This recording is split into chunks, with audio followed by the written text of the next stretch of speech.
ایک اعتراض ہے کہ مولوی ہر ایک کو کافر کر دیتے ہیں، مولوی ہر ایک کو گناہ کر دیتے ہیں۔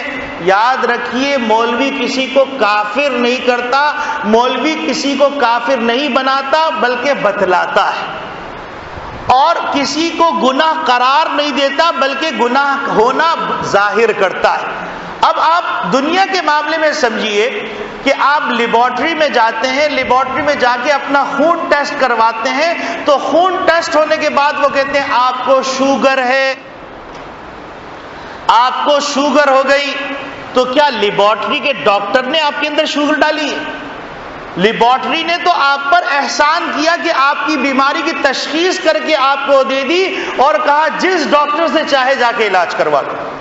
تو مولوی قرآن اور حدیث یہ آپ کی بیماریوں کا ٹیسٹ کر کے لیبارٹری رپورٹ دے دیتا ہے کہ آپ کے اندر یہ مندرجہ ذیل بیماریاں ہیں، آپ ان کی اصلاح فرما لیجئے۔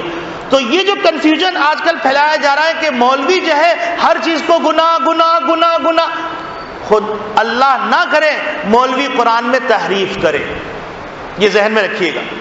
مولوی ایک لیبارٹری ہے اور اس کے پاس مختلف قسم کی ٹپس ہیں جو قرآن اور حدیث سے معلوم ہوتی ہیں، ان ٹپس کی بنیاد پر وہ لیبارٹری ٹیسٹ کرتا ہے، اور ٹیسٹ کرنے کے بعد بتاتا ہے کہ آپ کے اندر یہ بیماری ہے، آپ کے اندر شوگر ہے، آپ کے اندر بلڈ پریشر ہے، آپ کے اندر ہارٹ کا مسئلہ ہے، آپ کے یورین میں انفیکشن ہے، آپ کی کڈنی فیلئر کی طرف جا رہی ہے، آپ کے جو ہے لنگس کے اندر پرابلم ہے۔ لیبارٹری آپ کو بیمار نہیں کر رہی، آپ کو اطلاع دے رہی۔ تو یہ مولوی آپ کے محسنین ہیں۔